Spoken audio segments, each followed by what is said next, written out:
नमस्कार मित्रों, राधे राधे आप सभी को। तो लास्ट क्लास में हम लोग पढ़े थे आइलैंड्स के बारे में। आज हम लोगों को पढ़ना है झीलों के बारे में, यानी वर्ल्ड की जितनी भी झीलें हैं उनके बारे में हमें पढ़ना है।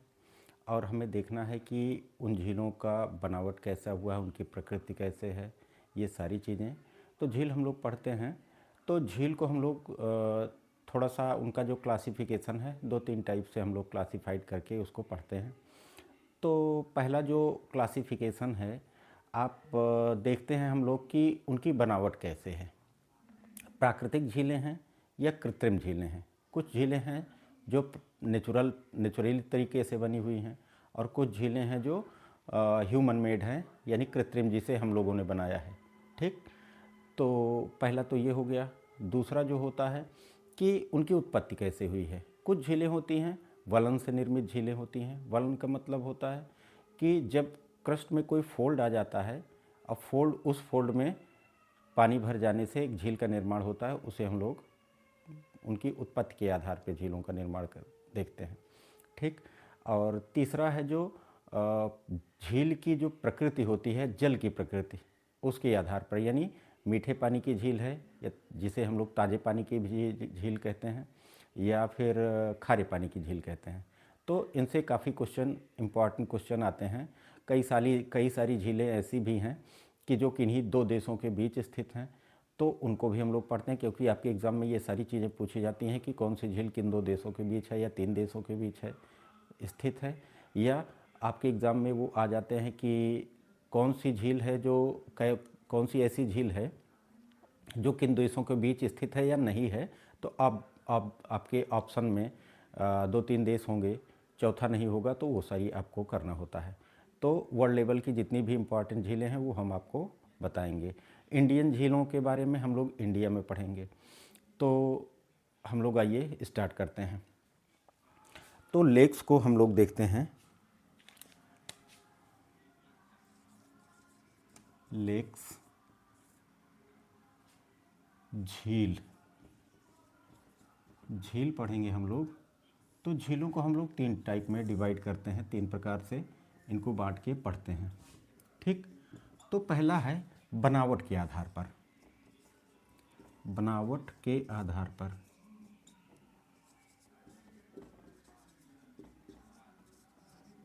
दूसरा है उत्पत्ति के आधार पर।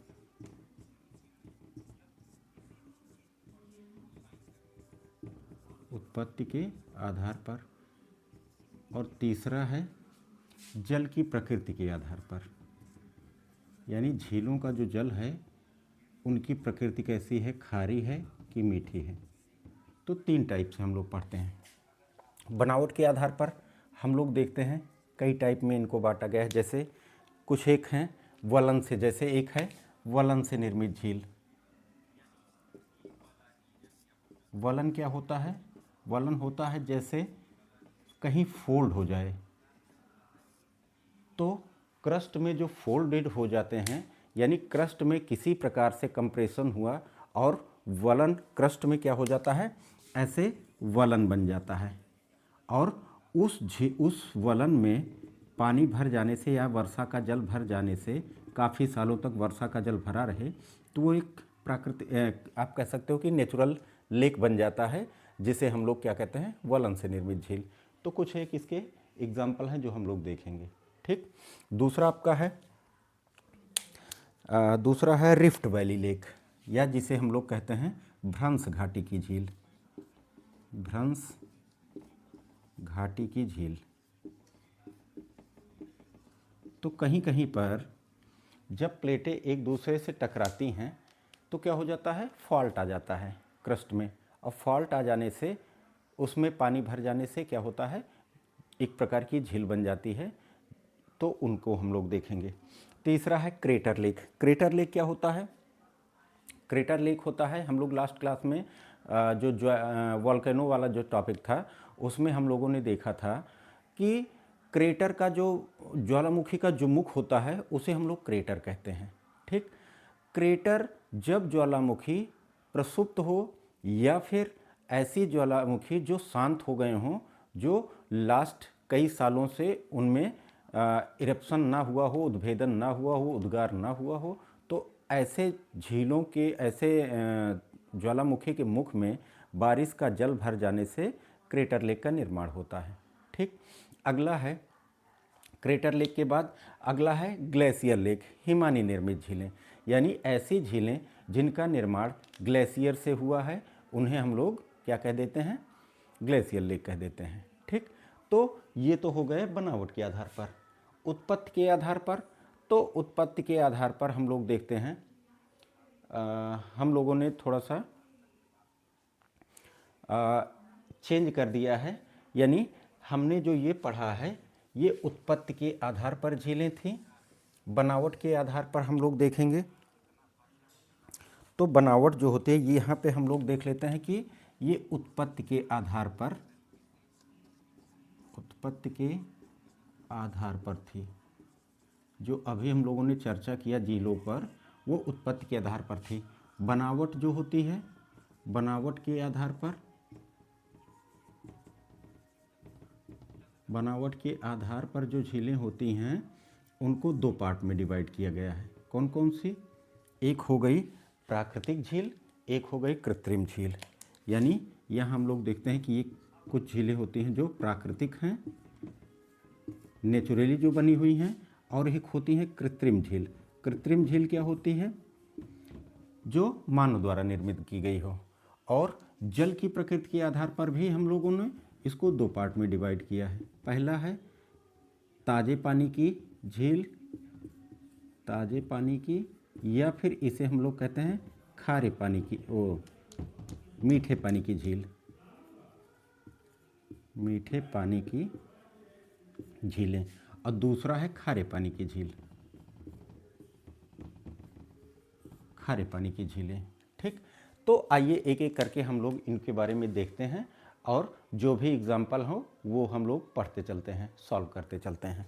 ठीक, तो पहला है हमारा उत्पत्ति के आधार पर झीलें। तो उत्पत्ति के आधार पर झीलों को हम लोग देखते हैं और फिर उसके बाद उनको पढ़ के तब आगे दूसरे झीलों को हम लोग डिफाइन करेंगे।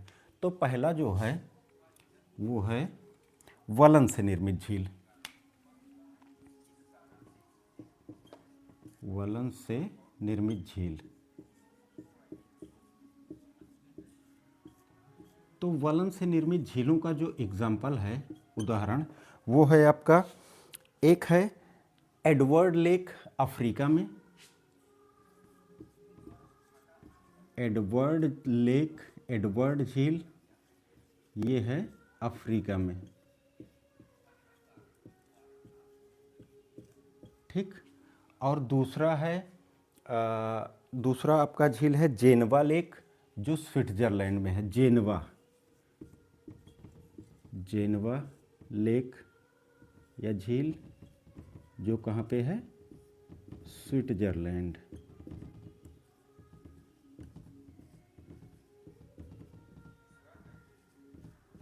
स्विट्जरलैंड में है। ठीक, यानी वलन से निर्मित झीलों को हम लोग देख चुके हैं कि क्या होती हैं। हमने इससे पहले अभी बताया कि वलन से निर्मित झीलें कौन सी झीलें होती हैं? जब क्रस्ट में किसी प्रकार से फोल्ड बन जाए और उसी फोल्ड में यानी पानी भर जाए, जल भर जाए, तो उसे हम लोग क्या कह देते हैं?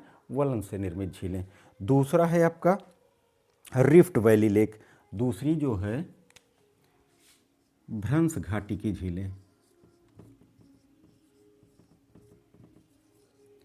भ्रंश घाटी की झील। तो भ्रंश घाटी की झील जो इसके एग्जाम्पल हैं वो है टंगानिका और न्यासा, जो हैं अफ्रीका में हैं। वलन से निर्मित झीलें जो हैं टंगानिका और न्यासा, तो उनको हम लोग देखते हैं। टंगानिका और न्यासा, न्यासा झील ये कहाँ पर है? अफ्रीका में। ठीक, तो ये हो गई वलन से निर्मित झीलें, ये हो गई भ्रंश घाटी की झीलें।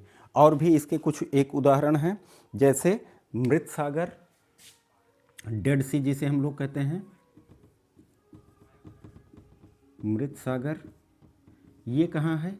ये एशिया में है, एशिया में, या आप कह सकते हैं कि इज़राइल प्लस जॉर्डन की सीमा पर, इज़राइल और जॉर्डन की सीमा पर ये झील है जो प्रेजेंट टाइम में वर्तमान में विश्व की सबसे खारे पानी की झील है। ठीक है ना। तो अभी हम इनको एक बार फिर से खारे पानी की झीलों में भी पढ़ेंगे और देखेंगे कि कितनी खारापन है इसमें। कहते हैं ना कि खारे पानी में डेंसिटी ज़्यादा होने के कारण इसमें कोई व्यक्ति डूब नहीं सकता है, तो डेंसिटी भी हम लोग देखेंगे कि कितनी है इनकी। ठीक, उसके बाद है अपना एक और है great salt lake. Great salt lake तीसरा है, ग्रेट साल्ट लेक यूएसए में है। यूएसए का एक यूटाह प्रांत है, यूटाह प्रांत है जिसमें ये ग्रेट साल्ट लेक है जो रिफ्ट वैली की झीलों का एक अच्छा उदाहरण है। तो ये आपने देखा कि 3 या 4 टंगानिका, न्यासा, मृत सागर और ग्रेट साल्ट लेक ये हैं आपके एग्जाम्पल जो किसके हैं? भ्रंश घाटी की झीलों के एग्जाम्पल हैं। ठीक, अब हम लोग देखेंगे नेक्स्ट जो है हमारा क्रेटर लेक। तीसरा है क्रेटर झील। क्रेटर झीलों का एग्जाम्पल हम आपको बताएं कि जो क्रेटर झील होती हैं वो बनती कैसे हैं। तो क्रेटर झीलें जो हैं वो हमने अभी चर्चा की कि क्रेटर होता क्या है। तो क्रेटर होता है ज्वालामुखी का मुख। अब ज्वालामुखी में उद्गार नहीं हुआ है कई सालों से, तो उस क्रेटर में जल भर जाने से जो झील का निर्माण होता है उसे हम लोग क्रेटर लेक कहते हैं। सबसे अच्छा इसका एग्जाम्पल है टिटिकाका लेक, सबसे अच्छा एग्जाम्पल और हाईएस्ट लेक भी है टिटिकाका। टिटिकाका झील है जो पेरू, साउथ अमेरिका में पेरू प्लस बोलीविया देश हैं दोनों के बीच स्थित है और ये विश्व की सबसे हाईएस्ट लेक है, सबसे ऊंचाई पर स्थित झील है टिटिकाका झील। बोलीविया की कैपिटल जो है लापाज इसी के सहारे स्थित है और विश्व की सबसे ऊंची नौकागम्य झील भी इसे कहा जाता है। यानी इस झील पे नाव वगैरह चलाई जाती हैं, सर्फिंग की जाती है। तो ये झील जो है काफ़ी इम्पॉर्टेंट है आप लोगों के एग्ज़ाम के पॉइंट ऑफ व्यू से, यानी यूपीपी में ये क्वेश्चन पूछा जा सकता है और कई बार कई एग्ज़ामों में और भी एग्ज़ामों में ये पूछे गए हैं। ठीक है ना। तो टिटिकाका लेक को अपने माइंड में रखिएगा कि कहाँ पर है ये? पेरू और बोलीविया की बॉर्डर पे, यानी दोनों देशों के बीच में स्थित है और लापाज की बोलीविया की कैपिटल जो लापाज है इसी झील के तट पर स्थित है। ठीक, क्वेश्चन ये भी पूछा जा सकता है टिटिकाका लेक किन देशों के बीच स्थित है? तो ऑप्शन में एक ऑप्शन ये रहेगा आपका। ठीक, अगला है आपका ग्लेशियर लेक। ठीक, तो क्रेटर लेक, हाँ क्रेटर लेक अभी एक ही हुआ है। तो क्रेटर लेक के बारे में टिटिकाका एक और है दूसरा विक्टोरिया लेक। क्रेटर लेक का एग्जाम्पल और है विक्टोरिया झील जो कहाँ है? अफ्रीका में है, अफ्रीका में। ठीक, यहाँ से इसके इम्पोर्टेंस क्या है कि ये रिफ्ट क्रेटर झील का अच्छा उदाहरण है। ये भी यहीं से नील नदी निकलती है। नील नदी जब निकलती है तो 2 नदियाँ निकलती हैं, एक नीली नील, एक ब्लू नील। जब वो मिल जाती हैं तो आगे नील नदी बनती है। ठीक है ना। ये जब हम रीजनल जियोग्राफी पढ़ाएंगे, हर एक कॉन्टिनेंट का अलग अलग वर्ल्ड जियोग्राफी ख़त्म होने के बाद, वर्ल्ड जियोग्राफी के 2-4 चैप्टर और बचे हैं जिनको हम ख़त्म करने के बाद पूरे कॉन्टिनेंट का रीजनल जियोग्राफी आपको पढ़ाएंगे कि कौन से कॉन्टिनेंट पे कौन सा पर्वत, पठार, झील, झरने और नदियाँ और उनकी क्या और ख़ासियत हैं, कौन सी घास के मैदान कहाँ पाए जाते हैं, कौन सी जनजातियाँ कौन से क्षेत्र में पाई जाती हैं, ये सारी चीज़ें हम लोग पढ़ेंगे वर्ल्ड के रीजनल जियोग्राफी में। तो उसमें हम आपको एक बार फिर से इनको आपको बताएंगे, जिससे आपका रिवीजन होता रहेगा, ठीक है ना। विक्टोरिया लेक के बाद तीसरा है आपका लोनार झील, महाराष्ट्र। आपके भारत में भी एक क्रेटर लेक है, लोनार, महाराष्ट्र। तो महाराष्ट्र में लोनार झील है। ये कैसे बना? ये बना ऐसे कि एक कोई उल्का पिंड आके महाराष्ट्र का एक जिला है बुल्ढाना जिला, वहाँ जाके गिरा और गहरा खड्डा बना दिया, गहरी खाई बना दी। अब उसमें जल भर जाने से एक झील का निर्माण हुआ, जिसे हम लोग क्या कहते हैं? लोनार झील कहते हैं, ठीक है ना। तो ये हो गए क्रेटर झील, इतना आप लोग नोट कर लीजिएगा। और फिर नेक्स्ट हम लोग देखते हैं उत्पत्ति के ही आधार पर झीलों को। तो एक झील और है जिसे हम लोग ग्लेशियर लेक कहते हैं, हिमानी निर्मित झील। आइए हम लोग उनको देखते हैं। तो हिमानी निर्मित झीलों में हम लोग देखते हैं, हिमानी निर्मित झीलों में यानी ग्लेशियर लेक, एक टाइम ऐसा आया था पृथ्वी पर कि जब पूरी पृथ्वी बर्फ से ढकी हुई थी, उसे आइस एज कहा जाता था। उसको मैं किसी और नेक्स्ट चैप्टर में आपको बताऊंगा कि वो एज क्या कहा जाता था, अभी मेरे माइंड से स्किप हो रहा है। तो उस समय जब पूरी पृथ्वी बर्फ से ढकी थी और उसे आइस एज कहा जाता था, तब धीरे धीरे जब बर्फ़ पिघली और जिन झीलों का निर्माण हुआ, यानी बर्फ़ के पिघलने से वो जल जहाँ कहीं भी एकत्र हो गए और जिन जिन झीलों का निर्माण हुआ, उन्हें हम लोग ग्लेशियर लेक कहते हैं, यानी हिमानी निर्मित झील। तो हिमानी निर्मित झील के जो एग्जाम्पल हैं, हिमानी निर्मित झील,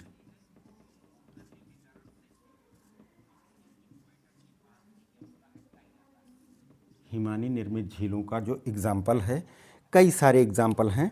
उसमें ग्रेट लेक्स ऑफ अमेरिका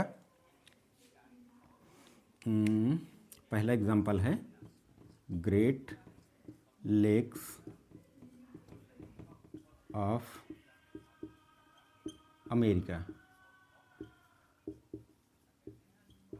ठीक। अब ग्रेट लेक्स ऑफ अमेरिका नाम तो आ गया, लेकिन झीलें कौन कौन सी हैं? तो झीलें हैं सुपीरियर, मिशिगन, ह्यूरॉन, इरी और ओंटारियो। ये 5 झीलें हैं जिनसे काफ़ी अच्छे क्वेश्चन बनते हैं। तो हम अभी आपको बताएंगे इसको कि ये झीलें कहाँ पे हैं, कैसे दिखती हैं, ठीक। तो हम लोग देखेंगे ग्रेट लेक्स ऑफ अमेरिका में, बस इतना जानिए अभी कि 4 झीलें आती हैं।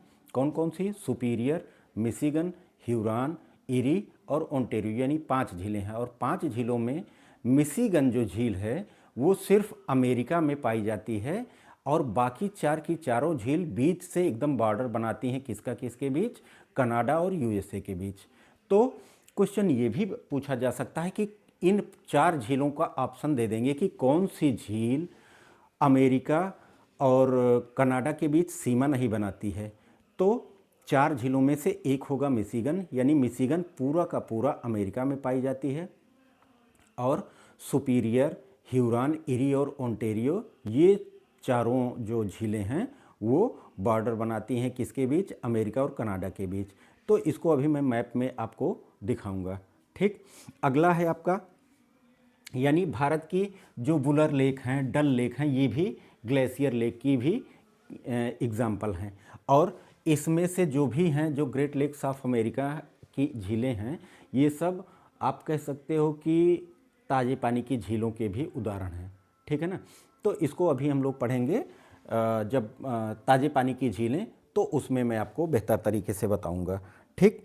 तो ये इतने हो गए, यानी इतने आपके 4 थे उत्पत्ति के आधार पर। अब हम लोग देखेंगे बनावट के आधार पर झीलें, यानी कैसी झीलें हैं, प्राकृतिक हैं या कृत्रिम हैं। तो हम लोग देखते हैं दूसरा, बनावट के आधार पर झीलें, बनावट के आधार पर। तो इसमें हम देखेंगे कि एक है प्राकृतिक झीलें और दूसरा है कृत्रिम झीलें। तो प्राकृतिक झीलों के जो एग्जाम्पल हैं, जितने भी नेचुरल तरीके से झीलें बनी हैं उन्हें हम लोग प्राकृतिक झीलें कहते हैं, ठीक है ना। और उसके बाद हम लोग देखते हैं कि जितनी झीलें मानव निर्मित हैं, यानी नदियों पे जो डैम बने हैं, डैम पर जो जलाशय रिजर्वायर बनाया जाता है, उसे हम लोग प्राकृतिक झील कहते हैं। तो हम लोग उसको देखेंगे अभी। तो आइए हम लोग देखते हैं कि जितनी भी झीलें हैं उनको हम लोग देखते हैं प्रकृति यानी नेचुरल तरीके से, वो चाहे अवलन के आधार पे बनी हो, चाहे ग्लेशियल लेक हो, ये सारी झीलें किस में आ जाती हैं? प्राकृतिक झीलों में आ जाती हैं। तो प्राकृतिक झीलों को अगर हम बात करें तो जितनी great lakes of America, Canada की जितने हैं, great slave, great bear, Winnipeg झील, यानी बहुत सारी जितनी भी झीलें हैं जो प्राकृतिक तरीके से बनी हुई हैं, यानी आप इतना समझ लीजिए कि जो झीलें नदियों पे रिजर्वायर के रूप में बनाई गई हैं, वो कृत्रिम झीलों को छोड़ दीजिए तो सारी की सारी झीलें प्राकृतिक झीलों में आ जाती हैं। तो प्राकृतिक झीलों में जो आती हैं हम लोग एक एक करके देखेंगे। जैसे ग्रेट लेक्स ऑफ अमेरिका, तो आइए हम लोग अमेरिका का ग्रेट लेक्स ऑफ अमेरिका देखते हैं। तो हम आपको बता रहे हैं कि अमेरिका की जो आप कह सकते हो कि जो फिगर है अमेरिका का मैप कुछ इस तरीके से है, ठीक। और यहीं पर बॉर्डर बना हुआ है किसका? अमेरिका और कनाडा का। या थोड़ा सा और नॉर्थ में देख लेते हैं यहाँ से। तो यहीं पे अगर आप लोग को थोड़ा सा मैं चित्र बड़ा कर दूं तो आपको हो सकता है कि मोबाइल में सही से ना दिखे, तो मैं इसको थोड़ा सा बड़ा करके दिखाना चाहता हूं आप सबको। तो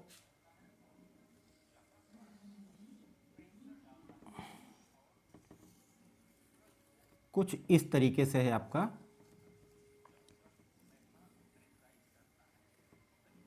अमेरिका, और यहीं पर से बॉर्डर बना हुआ है अमेरिका और कनाडा का, ठीक। अमेरिका इतने पर से ही, यानी ये पूरा क्या है? यूएसए है। अब यूएसए जो है यहीं पे आपका झील है जिसे हम लोग कहते हैं सुपीरियर मिशिगन,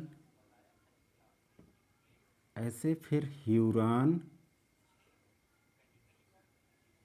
और फिर इरी और फिर ओंटेरियो, और फिर ओंटेरियो से ही एक नदी निकलती है जिसका नाम है सेंट लॉरेंस। सेंट लॉरेंस जो नदी है वो निकलकर सीधा जाके गिर जाती है नॉर्थ अटलांटिक ओशन में।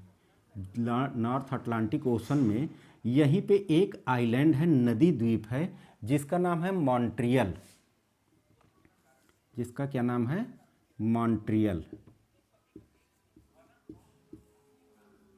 मॉन्ट्रियल थोड़ा सा इम्पॉर्टेंट इसलिए है कि कभी इस पे विश्व के सभी देशों का यानी यूएन द्वारा एक सम्मेलन किया गया था जिसमें निर्धारित किया गया था कि कैसे कितने देश हैं जो कार्बन उत्सर्जन ज़्यादा करते हैं, कैसे हम लोग पृथ्वी को बचाएं। इसके लिए समिट हुई थी। उसको मैं किसी क्लास में जब पढ़ूंगा तो अभी इसको हम और बेहतर तरीके से मैं आपको बताऊंगा कि मॉन्ट्रियल किस लिए इम्पॉर्टेंट है। बस अभी आप इतना समझिए कि पृथ्वी को बचाने के लिए यहाँ पे एक सम्मेलन हुआ था, मॉन्ट्रियल समिट कहा जाता है उसे, ठीक। तो ये जो पहले नंबर पे झील है इसका नाम है सुपीरियर, इसका नाम है दूसरे का मिशिगन, तीसरे का नाम है ह्यूरॉन, चौथे का नाम है इरी और पांचवें का नाम है ओंटेरियो।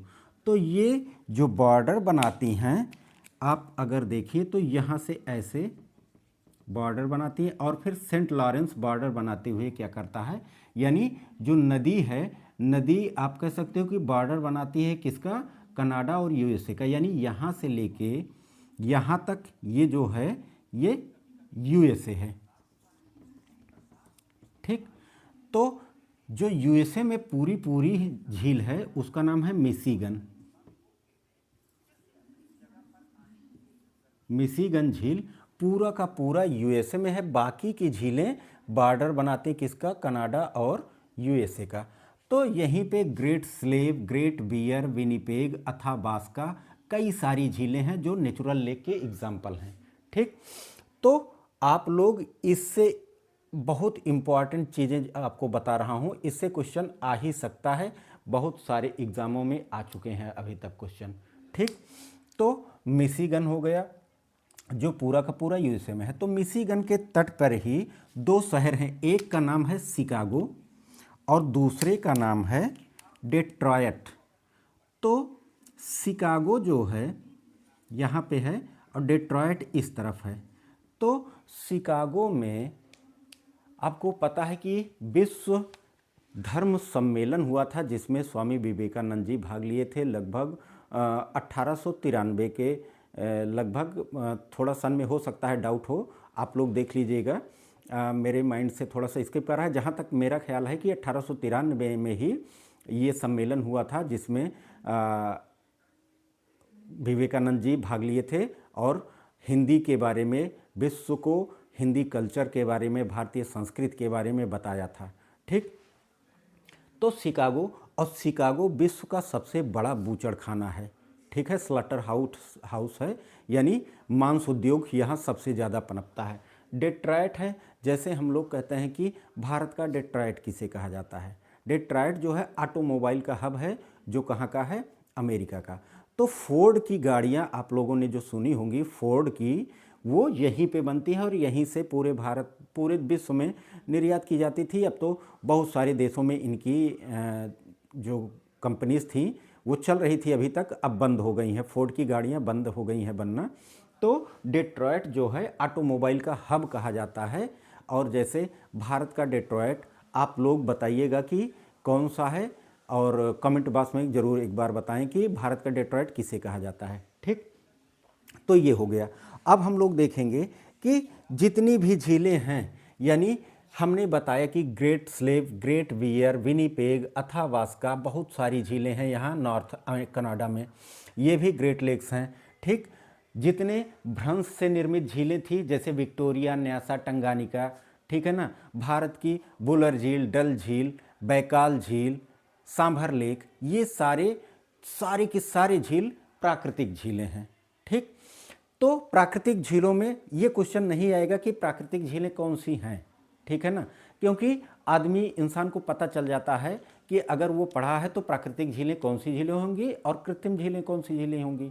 कृत्रिम झीलें वही झीलें होती हैं जो नदियों पे डैम बना के किया जाता है, रिजर्वायर उनका रोका जाता है। तो आइए हम लोग देख लेते हैं कि जो कृत्रिम झीलें हैं, कुछ हैं यहाँ पे। एक कोलोराडो नदी है, कोलोराडो पे हूवर डैम बना हुआ है और उस लेक को भी हूवर लेक कहा जाता है। तो हूवर लेक कृत्रिम झीलों में हूवर लेक है, कृत्रिम झीलों में हूवर लेक, हूवर झील है, जो किस नदी पे बना हुआ है,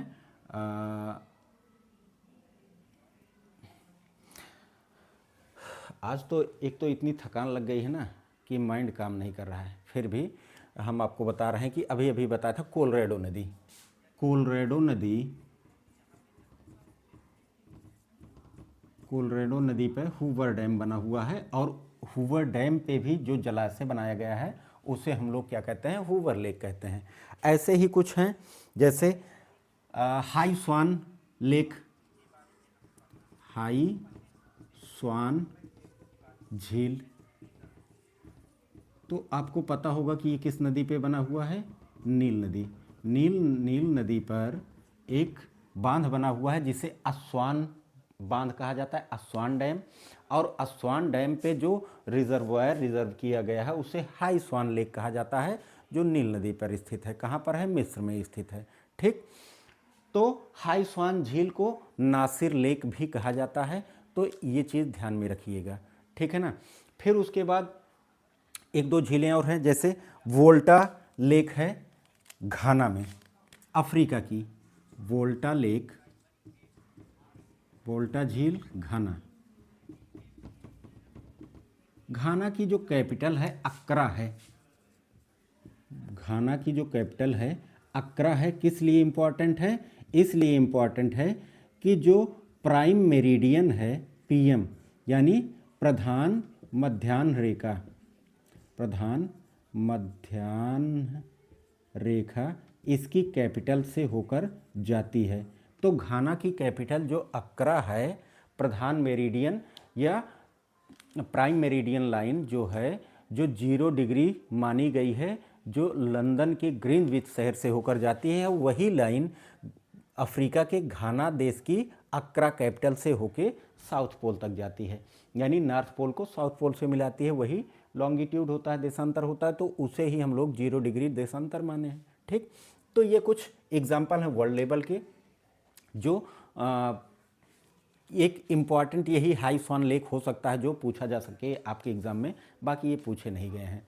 तो बस आपके जानने की ज़रूरत है। और भारत में आपको सब बताएंगे जब हम लोग इंडियन लेक पढ़ेंगे कि कृत्रिम झील कौन कौन सी हैं, ठीक है ना। जैसे भाखड़ा नांगल बांध पे जो डैम बना हुआ है, सरदार सरोवर बांध, गांधी सागर बांध, ठीक है ना, राणा प्रताप सागर, ये 3 चंबल नदी पे बने हुए हैं। ऐसे कृष्णा नदी पे, गोदावरी नदी पे, सारी नदियों पे आपका बहुत सारी भारत की जितनी नदियों पे डैम बने हैं वो हम लोग इंडिया में पढ़ेंगे, तो फिर से एक बार बता देंगे कि ये सब कृत्रिम लेक के एग्जाम्पल हैं। ठीक, तो ये हो गया। अब हम लोग देखते हैं कृत्रिम झीलें हो गई। अब हमें देखना है क्या, हमको अगली जो क्लासिफिकेशन थी लेक्स की, उनके बारे में हमें थोड़ा सा चर्चा करना है। जैसे जल की प्रकृति के आधार पर, यानी जल की जो प्रकृति होती है वो खारे जल की जो प्रकृति होती है, जल की प्रकृति कैसा है, खारा है, खारे पानी की झील या ताजे पानी की झील या मीठे पानी की झील। तो खारे पानी की झील में सबसे अच्छा एग्जाम्पल जो है वो क्या है, मृत सागर, डेड सी। अभी हम लोगों ने चर्चा की थी कि ये किस देश में पाया जाता है, तो ये इजराइल और जॉर्डन की सीमा पर पाया जाता है। इजराइल और जॉर्डन की सीमा पर ये दोनों के बीच में स्थित है। ठीक, अब कहते हैं कि जो सॉल्ट लेक होते हैं उसमें आदमी कोई अगर जाता है नहाने के लिए, गहराई में चला जाता है तो डूबता नहीं है। क्यों? इसलिए कि किसी भी जल में जब नमक घोल दिया जाता है तो उसकी डेंसिटी बढ़ जाती है। जब डेंसिटी बढ़ जाती है तो क्या होता है कि पानी का भार खुद बढ़ जाता है। तो कोई भी व्यक्ति उसमें जाता है, कूद जाए तो वो डूबेगा नहीं, ऊपर की तरफ रहेगा। क्यों?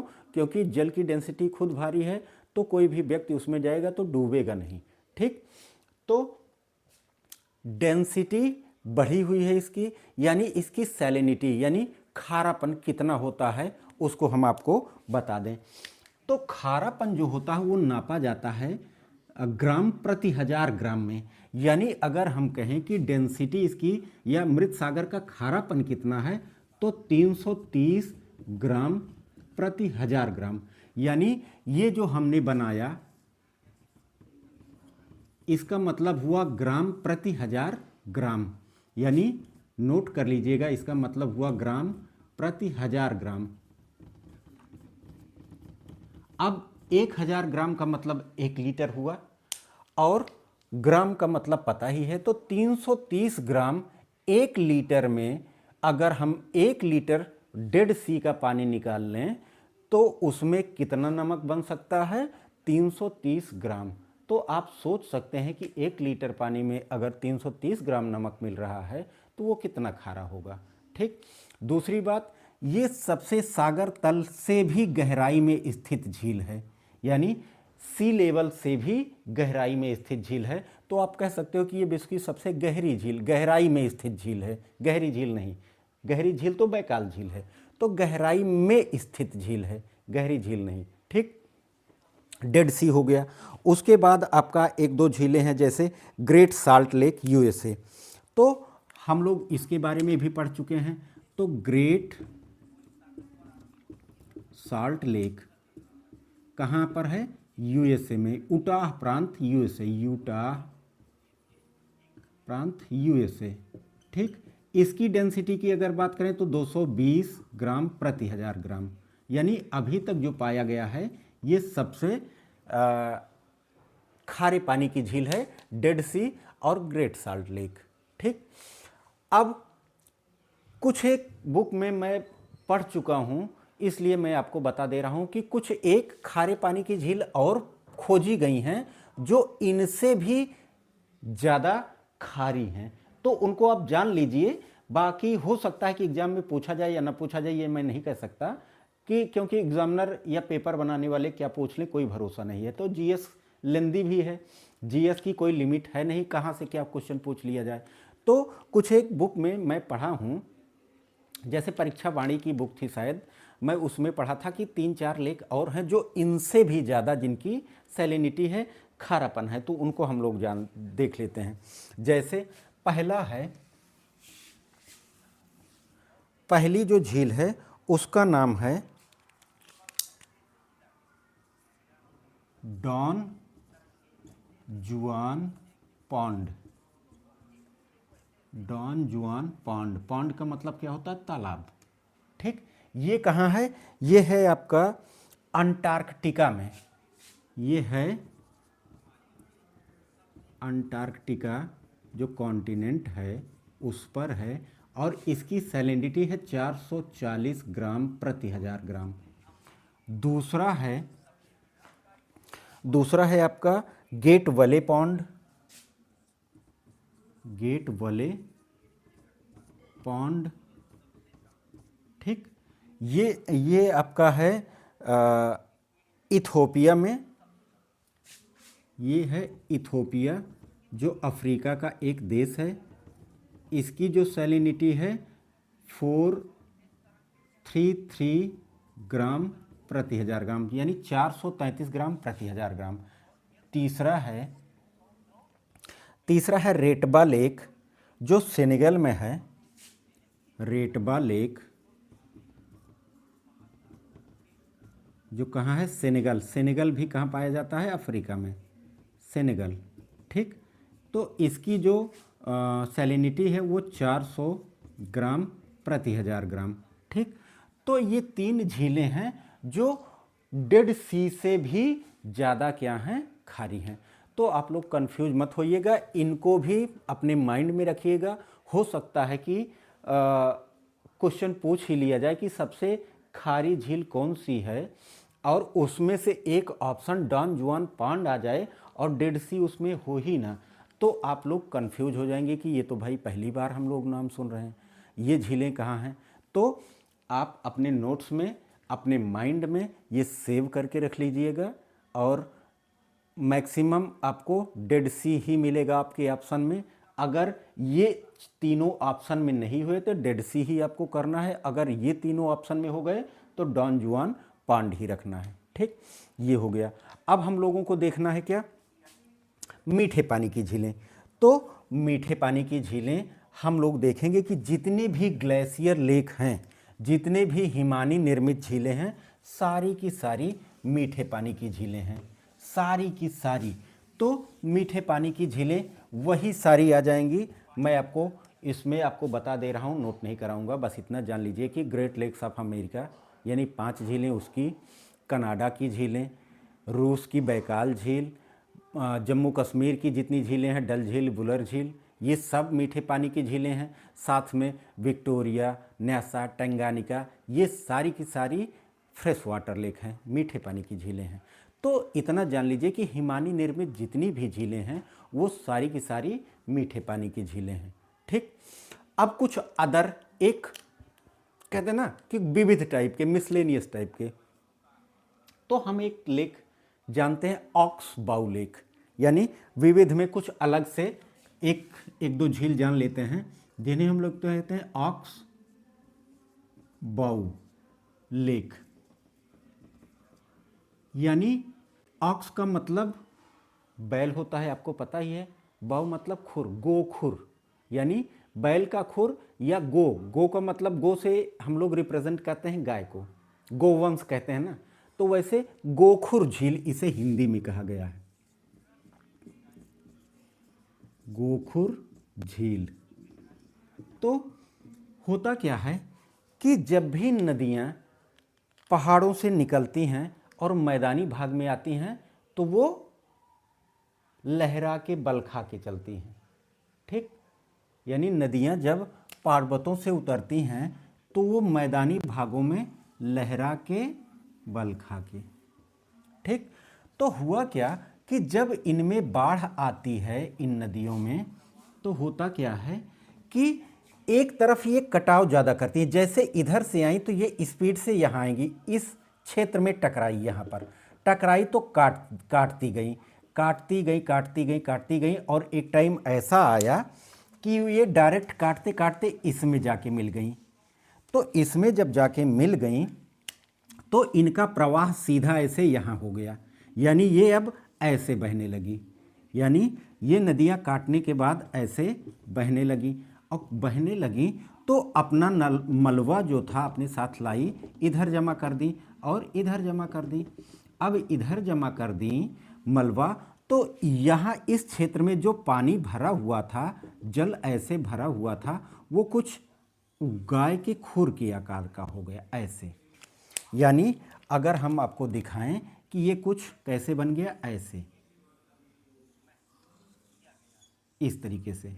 ठीक, तो ये आपको दिख रहा है कि किस तरीके से बन गया, ये कुछ ऐसे आपको बन गया, तो ये लग रहा है कि गाय का खुर है। ठीक, गोखुर झील। तो नदियों द्वारा, यानी गोखुर झील कहाँ बनती हैं, हमेशा नदियों के मैदानी भागों में बनती हैं। ठीक, जब नदियाँ पहाड़ों से उतरती हैं तो जब उनमें बाढ़ आती है तो अधिकतर मैदानी भागों में गोखुर झील बनाती हैं। ठीक, तो ये हो गया एक गोखुर झील। दूसरा है नदियों पे जो डेल्टा बनते हैं। ठीक, तो आगे हम लोग देखते हैं उसका एग्जाम्पल, यानी दूसरा पॉइंट है delta lake. Delta lake, delta lake जैसे नदियाँ आती हैं, नदियाँ निकली पर्वतों से और बहते हुए वो माना हमने कि ये क्या था, सागर है, ये इधर सागर है। नदियाँ आती गईं, जब जैसे जैसे नदियाँ पहाड़ों से उतरती हैं तो उनका वेग ज़्यादा होता है, वेग ज़्यादा होता है तो वो अपने साथ अपना भार जो होता है, यानी उसमें बालू, बजरी, सिल्ट, मिट्टी बहुत तेज़ी से बहा के ले जाती हैं। लेकिन जैसे जैसे वो मैदानी भागों में आगे पहुँचती है, मैदानों के आगे, तो उनका भार ज़्यादा हो जाता है। भार ज़्यादा होता है, यानी मिट्टी जो अपने साथ बहा के लाती हैं वो ज़्यादा हो जाता है। तो वो क्या करती हैं, फिर धीरे धीरे धीरे धीरे निक्षेपित करने लगती हैं। निक्षेपित करने लगती हैं तो क्या होता है कि उनका तली ऊपर उठ जाता है, यानी ज़्यादा भार नहीं बढ़ पाता। तो भार न बढ़ पाने के कारण वो झीलें, वो नदियाँ मिट्टी अपने ही तली में जमा करने लगती हैं। तो डेल्टा तक आते आते, जहाँ पे समुद्र से उसे मिलना है, डेल्टा तक आते आते उनकी कई छिप्रिकाएँ, कई स्ट्रीम निकल जाती हैं, और बीच में जो झील का निर्माण होता है उसे ही हम लोग झील, डेल्टा लेक कहते हैं। ठीक, तो डेल्टा लेक जो है, कुछ एक उदाहरण जो हैं इसका देख लीजिए। जैसे भारत का सबसे अच्छा एग्जाम्पल कोलेरू लेक,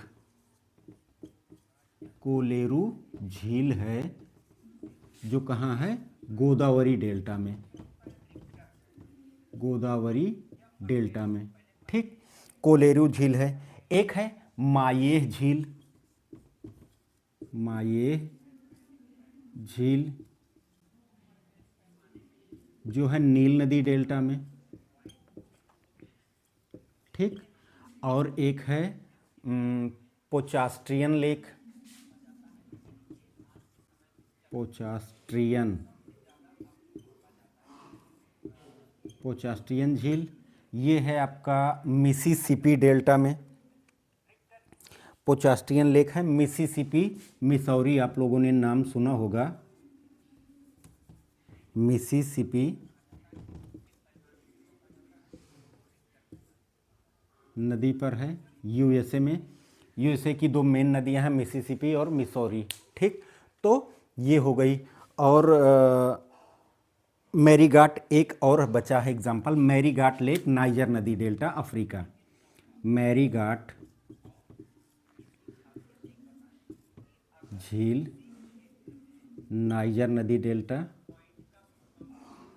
नाइजर नदी डेल्टा पे है और ये कहाँ है, अफ्रीका में। तो ये डेल्टा लेक के 4 एग्जाम्पल हैं। हाँ, इनसे क्वेश्चन पूछा जा सकता है कि कौन सी नदी कहाँ पे डेल्टा कौन सी बनाती है, डेल्टा में कौन सी झील बनाती है। तो ये मिसिसिपी, पोचास्ट्रियन, माये लेक नील नदी पे बना हुआ है। नील नदी गिरती कहाँ पर है, तो भूमध्य सागर में गिरती है। तो कंफ्यूज मत होइएगा, ठीक है ना। तो ये हो गया। अब यानी झील से जितनी भी चीज़ें थी आपको मैं बता चुका हूँ। तो कुछ चीज़ें और हैं जो फैक्ट हैं आपके, उनको मैं आपको जल्दी से नोट करा दे रहा हूँ कि कौन सी झीलें कहाँ पर हैं और किन देशों के बीच पाई जाती हैं। तो पहला है अरल सागर, पहला है अरल सागर, ठीक। अरल सागर जो है वो है कजाकिस्तान और उज्बेकिस्तान की सीमा पर, कजाकिस्तान प्लस उज्बेकिस्तान। इनसे क्वेश्चन पूछे जा सकते हैं, आप लोग ये चीज़ ज़रूर पढ़ लीजिएगा। और दूसरा है मलावी या न्यासा, न्यासा या इसे मलावी भी झील कहते हैं, अफ्रीका में है ये। इसमें जो है झीलें किसके बीच पाई जाती हैं, तो 3 देश हैं, मलावी, मोजाम्बिक और तंजानिया।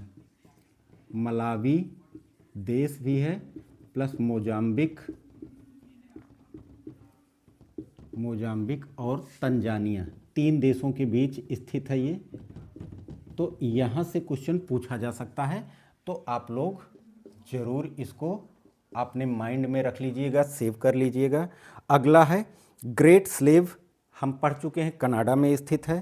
चाड लेक है, चाड झील है, ये भी इम्पॉर्टेंट है। इसलिए इम्पॉर्टेंट है कि ये सहारा के डेजर्ट में पाया जाता है, सहारा मरुस्थल के बीच में, इसलिए इम्पॉर्टेंट है। तो चाड लेक जो पाया जाता है चाड, नाइजर और नाइजीरिया के बीच में, 3 देश हैं, चाड, नाइजर प्लस नाइजीरिया, नाइजीरिया के बीच में पाया जाता है। चौथा है आपका, चौथा एग्जाम्पल आपका है नासिर टिटिकाका। टिटिकाका जो है अभी हम लोग पढ़ चुके हैं इसको कि ये पेरू और बोलीविया की सीमा पर बीच में पाई जाती, बोलीविया, ठीक। उसके बाद कुछ और हैं, जैसे एग्जाम्पल इम्पॉर्टेंट, रुडोल्फ झील केन्या, रुडोल्फ झील कहाँ पाई जाती है, केन्या में, ठीक। अगला है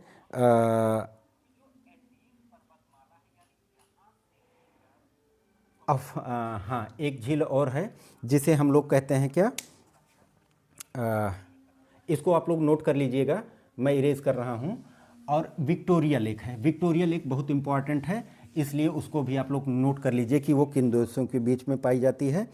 तो विक्टोरिया तंजानिया, युगांडा और केन्या के बीच में पाई जाती है। तो विक्टोरिया लेक जो है, विक्टोरिया जहाँ से नीली नील नदी निकलती है, तो केन्या, तंजानिया और Uganda, Kenya plus Tanzania, Tanzania plus Uganda के बीच में पाई जाती है, ठीक। तो ये इतनी इम्पॉर्टेंट झीलें थी, जो कुछ एक बची हुई होंगी उसको हम किसी और क्लास में, मेरे ख्याल से तो और ज़्यादा झीलें बची नहीं। हाँ, कैस्पियन सागर की बात मिस हो गई। साल्ट लेक की अगर हम बात करें, सबसे बड़ी झील, खारे पानी की सबसे बड़ी झील जो है वो कैस्पियन सागर है। अगर सबसे ज़्यादा खारे पानी की झील की बात करें तो वो डेड सी है। और अगर आपके ऑप्शन में डेड सी नहीं है, डॉन जुआन पॉन्ड है, गेट वैले पॉन्ड है, तो आप वहाँ पे आप जा सकते हैं, ठीक। तो झील का टॉपिक इतना ही था। तो आज का ये सेशन हम लोग यहीं समाप्त करते हैं। धन्यवाद, राधे राधे। आप लोगों से बस इतना ही रिक्वेस्ट है कि आप लोग ज़्यादा से ज़्यादा जुड़िए और पढ़िए और कहाँ पे कुछ कमियां हो जाती हैं उसको ज़रूर हमें बताइए, जिससे हम इम्प्रूव करेंगे उसको। और आगे जल्दी ही हम लोग हिस्ट्री और पॉलिटी की भी क्लास स्टार्ट करेंगे। धन्यवाद। राधे राधे।